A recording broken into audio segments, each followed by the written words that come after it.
გრიფით საჯარო. ჩვენ არ ვამჯობინებთ დუმილს, ვსაუბრობთ ყველაფერზე, რაც ჩვენ ცხოვრებაზე გავლენას ახდენს. ჩაერთე, მოიფიქრე, დაინტერესდი, მოგვაწოდე იდეები და თემები. გრიფით საჯარო. ჩვენ ვსაუბრობთ ყველაფერზე.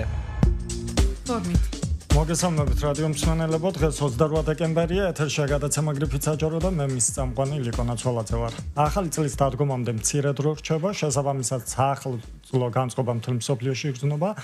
რა პროგრამით ხდება ახალ წელს ჩვენი ქალაქი, რა ღონისძიებებია დაგეგმილი ქუთაისის მასშტაბით, სად შეგვიძლია გავატაროთ დრო და შევიქმნათ საახალწლო განწყობა, ამ და სხვა საკითხებზე სასაუბრო სტუდიაში მოვიწვიეთ მერიის კულტურის სამსახურის მთავარი სპეციალისტი თამთა თურმანიძე. გადაცემის მეორე ბლოკში რეკლამის შემდეგ კი ვისაუბრებთ 2013 წლის მოდის და დიზაინის ტენდენციებზე. სტუდიის სტუმარი იქნება მოდის სახლ მაგდა და სალომეს დიზაინერი მაგდა კუპატაშვილი. მიიღეთ მონაწილეობა გადაცემაში, გამოთქვით თქვენი აზრი. დარეგეთ სტუდიაში ნომერზე 34-33-75 გამოაგზავნეთ შეკითხვები ან მოსაზრებები ჩვენი Facebook-ის გვერდის საშუალებით. მოგესალმებით თამთა, ძალიან დიდი მადლობა სტუდიაში მობრძანებისათვის. დიდი მადლობა მოწვევისათვის. მოდით ვისაუბროთ რა პროგრამა არის დაგეგმილი და რას გეგმავს ქალაქის მერია საახალწლო დღეებთან დაკავშირებით. ძალიან სასიამოვნო დღეს თქვენი სტუმარი ვარ.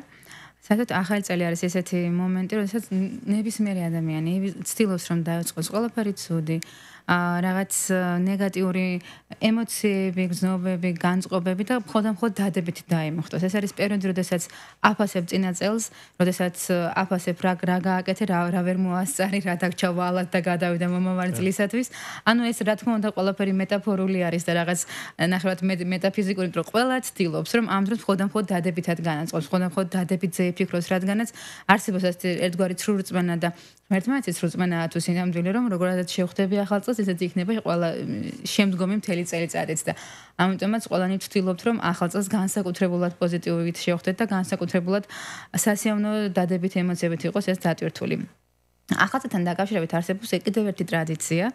ანუ ალბათ რომ გამოვიკითხოთ ქუჩაში 20 ადამიანი, 19 მაინც და ბოლო მე-20-ს შეიძლება ცოტა შეჭოჭმანდეს კიდევაც, იტყვის რომ ახალი წელი პირველ რიგში არის ოჯახური დღესასწაული. დღე, როდესაც ის ცდილობს რომ საკუთარი ოჯახის წევრებთან იყოს, რაღაც ერთმანეთს გაუზიარონ სითბო, იმედები, სურვილები და ასე შემდეგ. ამგვარად თქვათ ეს ტრადიცია დამკვიდრებული არის ლამსაი ქვეცნობიერ დონეზე, რომ ახალ წელს აუცილებლად უნდა ვიყოთ სახლში. და ამ მხრივ თქვათ ჩვენი მუშაობის სფერო უფრო რთული არის, იმიტომ რომ დავაიზოლოთ ჩვენი ძალიან ტრადიციული ქალაქის მსხოვრებლები, რომ ახალ წელს 31 ყველაზე საკრალურ ღამეს, როდესაც ყველა სურვილები ხდება და როდესაც ყველა ჩანაფიქრი ყველა ადამიანს ჯერა რომ აუცილებლად შეუსრულდება, გამოვიყვანოთ ისინი ქუჩაში და ვაიზოლოთ რომ განსხვავებულად შევხვდეთ. ბოლო წლებში შეინიშნება ეს. კი, ბოლო წლებში შეინიშნება ეს ტენდენცია და სხვადასხვა საკმაოდ რთული სამუშაო არის, ეს მინდა გითხრათ, იმიტომ რომ ქართველები ზოგადად ტრადიციული ხალხი ვართ და ქუთაისლები კიდევ უფრო მეტად ტრადიციული ხალხი ვართ, ალბათ მთელი ქვეყნის მასშტაბით. მაგრამ რაც შეეხება ჩვენს ღონისძიებებს, ისინი ორად არის გაყვებილი, არსებობს დღის ღონისძიებები, რომლებიც გაგრძელდება დღის 2 საათიდან 4 საათამდე და მათი კონცენტრაცია მოხდება ცენტრალურ ბაღში. ეს ღონისძიებები არის, როგორც ვთქვათ, ბავშვებისათვის განკუთვნილი გასართობის სანახაობები, მათ დავხდებათ ნიღბების თეატრის წარმოდგენა, ძალიან საინტერესო წარმოდგენაა, ზღაპრული შოუ და სხვადასხვა ზღაპრების პერსონაჟები მიულოცავენ, ასე რომ ვთქვა, დამდეგ ახალ წელს პატარებს, გარდა ამისა ბერიკების თეატრი იქნება, ყველა იმ დღეს მიუსვლას გოზინაყით შეეგებებიან, ანუ ეს ტრადიციული ქართული ნუგბარი აუცილებლად იქნება ყველასათვის და მინდა ასევე აღნიშნო განსაკუთრებულად, რომ რა თქმა უნდა, ნებისმიერ შეუძლია იმ დღეს მოვიდეს ჩვენთან ერთად და ნახოს ეს სანახაობები, მაგრამ ჩვენი ერთ-ერთი მნიშვნელოვანი სეგმენტი ამ შემთხვევაში არის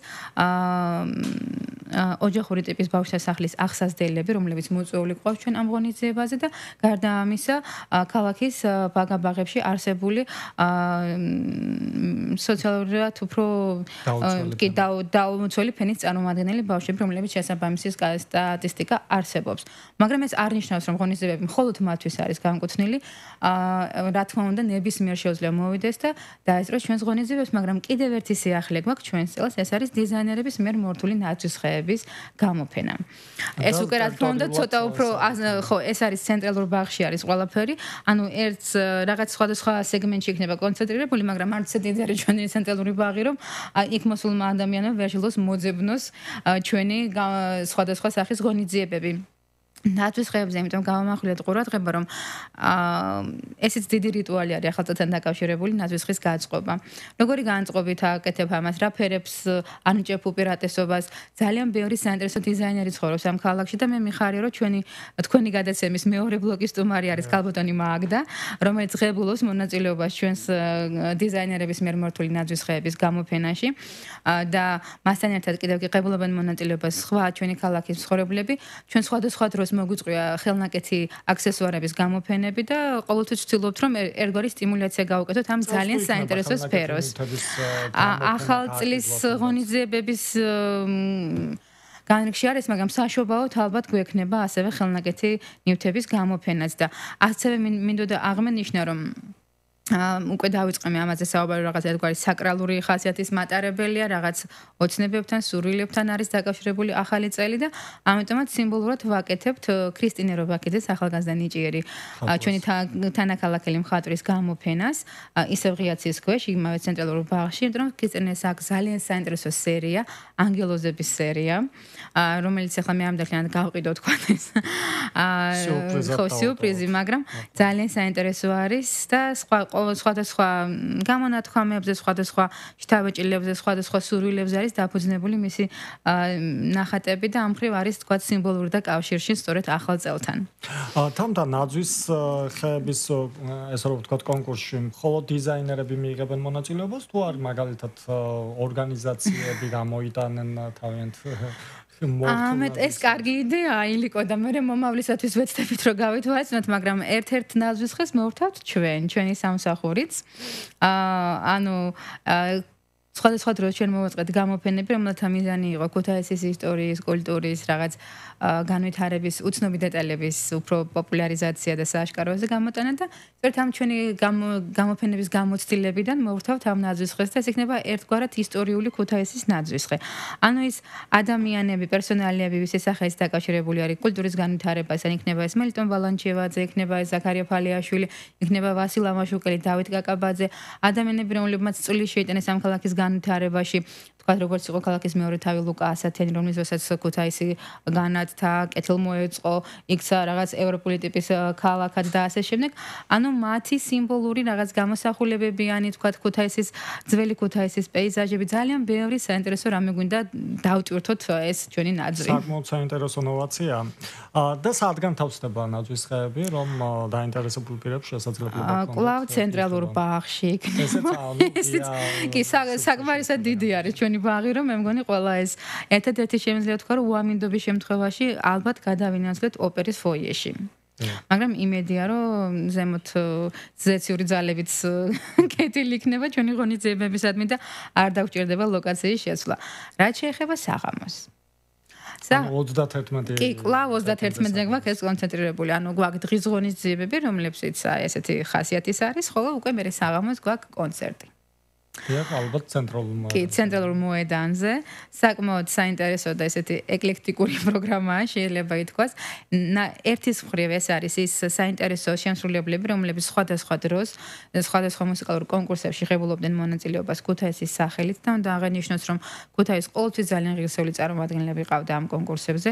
ეს არის იგივე გიორგი მეფისაშვილი, ეს არის მარიტა როხვაძე, შაშანდელე ჯაუსტარი, ეს არის ელეონორა გოგოლაშვილი, მიმი ჯავახიშვილი. ანუ ჩვენ ყოველთვის ვცდილობთ რომ ისინი ჩავრთოთ ჩვენს ღონისძიებებში, რომ ერთგვარი, როგორც ვთქვათ, მხარი დაუჭიროთ იმ გარკვეულ პოპულარობას, რასაც მიაღწიეს იმ კონკურსებიდან გამომდინარე და უკვე მე საკუთარი დამოუკიდებელი გზის კვლევით. გარდა ამისა, ასეთი ისის გვაქვს სეგმენტი, რომ ჩართული იქნება ეხლა რაც კონკურსი მიმდინარეობს, საქართველოს ხმა. უაცრავად ახალი ხმა საქართველოს ვარსკვლავი და ახალი ხმა რადგანაც პარალელურად ხშირად გვერევა ხოლმე ერთმანეთში.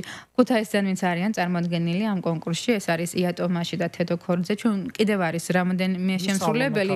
ხო, ჩვენ მასაც დაუკავშირდით, ასევე დაუკავშირდით ქეთი კვიცარძის, მაგრამ ისინი უკვე დაკავებული იყვნენ სხვა ღონისძიებებზე და სამწუხაროდ ვერ შეძლეს ჩვენთან მონაწილეობის მიღება, მაგრამ სამაგიეროდ იატომაში და თედო ქორძე იქნებიან ჩვენთან ერთად და უკვე მათ თანაქალაქელებს ექნებათ საშუალება, რომ უკვე ცოცხლად მოусვინონ მათ შესრულებას. გარდა ამისა, იქნება ოჩოს ქოხი, საინტერესო ჯგუფი, ჩვენი ქალაქის წარმომადგენლები და ასევე მეგი გოგიტიძე და ძალიან მაგარი ბენდი.